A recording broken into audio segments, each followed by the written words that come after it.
आपने कभी सोचा है एक माँ बाप अपने स्वार्थ के लिए, अपने बीच के कलह के लिए त्योहार के दिन ही अपने ही प्यारे प्यारे बच्चों को अनाथ कर सकते हैं?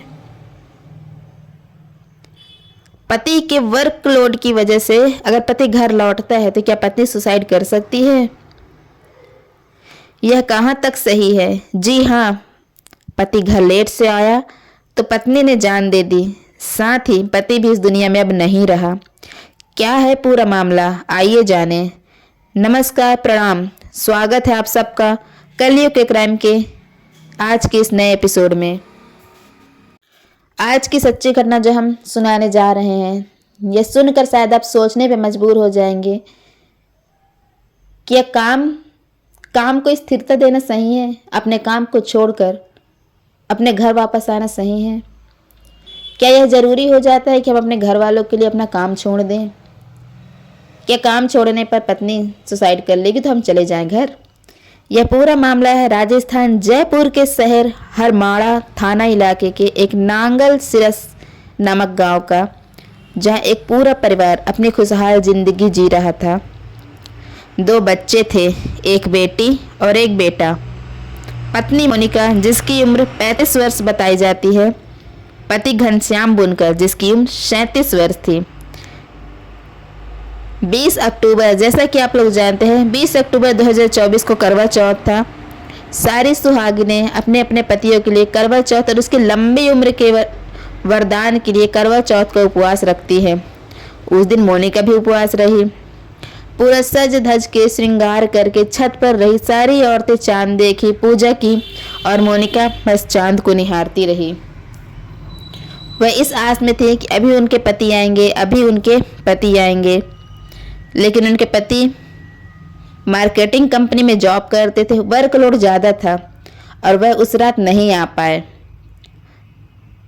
पत्नी बार बार फ़ोन लगा रही थी कि आप कब आ रहे, कब आ रहे, और घनश्याम बस यही बोलते जा रहे थे कि बस आ रहा हूँ, बस आ रहा हूँ। और वर्क ज़्यादा होने की वजह से वह उस टाइम पे नहीं आ पाए। जब लेट से घनश्याम घर आते हैं तब मोनिका उनसे बहस करने लगती है कि आप लेट से क्यों आए हैं? क्या आपको जरा भी ये ख्याल नहीं कि आपकी पत्नी भूखी प्यासी है? तब घनश्याम पलट कर बोलते हैं, तुम्हें भी ये ध्यान होना चाहिए कि पति जॉब पर है, काम पर है, वर्कलोड ज़्यादा है, लेट से आएगा।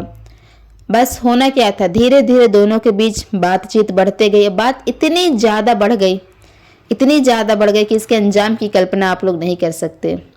मोनिका गुस्से में घर से निकल जाती है। जाते जाते वह स्टेशन पर पहुंच जाती है। वहीं पास में ही उनका रेलवे स्टेशन होता है, वहां चली जाती है। उसके पीछे पीछे घनश्याम भी जाता है कि व्रत है और ये कहाँ जा रही है, उसको लेने के लिए वो पीछे पीछे उसके जाता है। सामने से ट्रेन आ रही थी और मोनिका कुछ भी सोचती, कुछ भी समझती, इससे पहले ही वह ट्रेन के आगे कूद जाती है। उसके टुकड़े टुकड़े हो जाते, छत विछत हालत में उसकी लाश पड़ी होती है। यह सब अपने आंखों से घनश्याम देख रहा था। जैसे ही ये देखा उसकी मनोस्थिति हिल गई। या तो फिर कह सकते वो डर गया, या तो फिर यह देख कर वो सदमे में चला गया। किसी को कुछ भी बताता, कुछ भी करता। इससे पहले वह घर आया। घर आने के बाद चुपचाप बैठा, मोबाइल उठाया और अपने भाई को मैसेज करता है। मैसेज यह था, सॉरी भाई, मेरी पत्नी ने ट्रेन से कटकर सुसाइड कर लिया है। मैं जिंदगी की जंग हार चुका हूँ। आप गणपत और घनश्याम कंडेल से बात कर लेना, वह आपको सब कुछ बता देंगे। ऐसा मैसेज करके अपनी ही वाइफ की, अपनी ही पत्नी की साड़ी को लेकर और पंखे से वह खुद भी सुसाइड कर लेता है। दोनों पति पत्नी अपने कलह के बीच में यह नहीं सोचते कि हमारे बच्चों का क्या होगा, हम दोनों ही चले जाएंगे, बच्चे हमारे अनाथ हो जाएंगे। पत्नी भी तो ट्रेन से कटकर अपनी जान दे देती है, पति आकर इधर सुसाइड कर लेता है।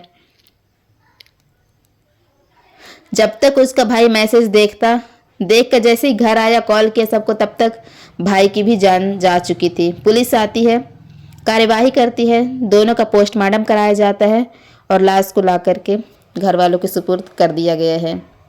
अब आप यह अंदाज़ा लगाइए कि वर्कलोड होना या तो फिर सुसाइड करना, दोनों में कहाँ गलत है? या तो फिर पत्नी का इंतजार गलत है, या तो फिर पति का काम गलत है। कमेंट में बताइएगा और ऐसी ही सच्ची घटना को जानने के लिए हमारे चैनल के साथ कलयुग की क्राइम हिंदी में जुड़े रहिए। धन्यवाद। वीडियो को लाइक करें, सब्सक्राइब करें, चैनल को शेयर करें।